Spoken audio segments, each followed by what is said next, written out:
नमस्कार दोस्तों, मेरे चैनल में आपका स्वागत है। प्लीज मेरे चैनल को सब्सक्राइब, लाइक, शेयर करके मेरा सपोर्ट करें। धन्यवाद। ओम नमः शिवाय।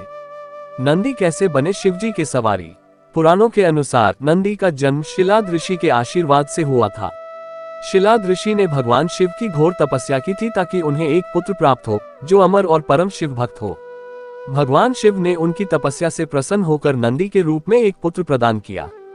नंदी जन्म से ही शिवजी के प्रति असीम भक्ति रखते थे और शिवजी की आराधना में लीन रहते थे। नंदी ने कठोर तपस्या की, जिसके फलस्वरूप भगवान शिव ने उन्हें दर्शन दिए और उनसे वरदान मांगने को कहा। नंदी ने शिवजी से उनके साथ रहने और उनकी सेवा करने का वरदान मांगा। शिवजी उनकी भक्ति से प्रसन्न होकर उन्हें अपना वाहन बना लिया और कहा कि वे सदैव उनके साथ रहेंगे। इसी प्रकार नंदी शिवजी के वाहन बने और वे शिवजी के गणों के अधिपति भी बने। एक समय की बात है जब ऋषि शिलाद तपस्या में लीन थे।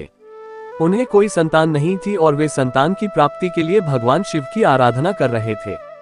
उनकी कठोर तपस्या से प्रसन्न होकर भगवान शिव ने उन्हें दर्शन दिए और वरदान मांगने को कहा। ऋषि शिलाद ने शिवजी से एक ऐसा पुत्र मांगा जो मृत्यु से अजेय हो और सदैव उनकी सेवा में रहे। भगवान शिव ने उनकी यह इच्छा पूर्ण की और ऋषि शिलाद को बताया कि उन्हें जल्द ही एक पुत्र की प्राप्ति होगी। कुछ समय बाद शिलाद ऋषि ने एक यज्ञ किया और उसमें से एक दिव्य बालक उत्पन्न हुआ, जिसका नाम उन्होंने नंदी रखा। नंदी में बचपन से ही अद्भुत शक्ति और गुण थे। वह भगवान शिव के प्रति अत्यंत श्रद्धालु थे और सदैव उनकी भक्ति में लीन रहते थे। जब नंदी बड़े हुए तो उन्हें ज्ञात हुआ कि उनका जीवन सामान्य नहीं है और वे मृत्यु से परे हैं।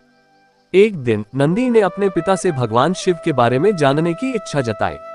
शिलाद ऋषि ने उन्हें शिवजी की महानता और महिमा के बारे में बताया। नंदी ने भगवान शिव की आराधना शुरू कर दी और कठोर तपस्या की। उनकी भक्ति और समर्पण से प्रसन्न होकर भगवान शिव प्रकट हुए और उन्हें आशीर्वाद दिया। शिवजी ने नंदी से कहा, तुम्हारी भक्ति और सेवा से मैं अत्यंत प्रसन्न हूँ। तुम मेरे परम भक्त हो और आज से तुम मेरे वाहन और गणों के अधिपति बनोगे। इस प्रकार नंदी भगवान शिव के वाहन बने और सदैव उनके साथ रहने लगे।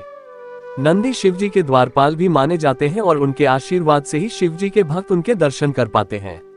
शिवलिंग में नंदी का स्थान। शिवलिंग के सामने नंदी की मूर्ति स्थापित होती है। ये स्थान प्रतीकात्मक रूप से दर्शाता है कि नंदी सदैव भगवान शिव की आराधना में लीन है और उनकी सेवा में तत्पर है। शिवलिंग की पूजा के समय भक्त नंदी के माध्यम से अपनी प्रार्थनाएं भगवान शिव तक पहुंचाते हैं। नंदी की पूजा। शिव की पूजा के बाद नंदी की पूजा का महत्व इसलिए है क्योंकि नंदी भगवान शिव के द्वारपाल माने जाते हैं। यह मान्यता है कि नंदी के कान में अपनी मनोकामना कहने से वह भगवान शिव तक पहुंच जाती है। नंदी शिवजी के प्रिय भक्त और वाहन है, इसलिए उनकी पूजा से शिवजी प्रसन्न होते हैं और भक्त की इच्छाएं पूर्ण करते हैं। मनोकामना की पूर्ति। नंदी के कान में अपनी मनोकामना कहने की परंपरा इसलिए है क्योंकि नंदी भगवान शिव के अत्यंत प्रिय हैं और वे भक्तों की प्रार्थना शिवजी तक पहुंचाते हैं। इस विश्वास के साथ भक्त अपनी मनोकामनाएं नंदी के कान में कहते हैं, जिससे वे शिवजी तक पहुंचती हैं और शीघ्र ही पूरी हो जाती हैं। इस प्रकार नंदी की पूजा में भक्तों की अटूट श्रद्धा और विश्वास निहित है। ओम नमः शिवाय। धन्यवाद।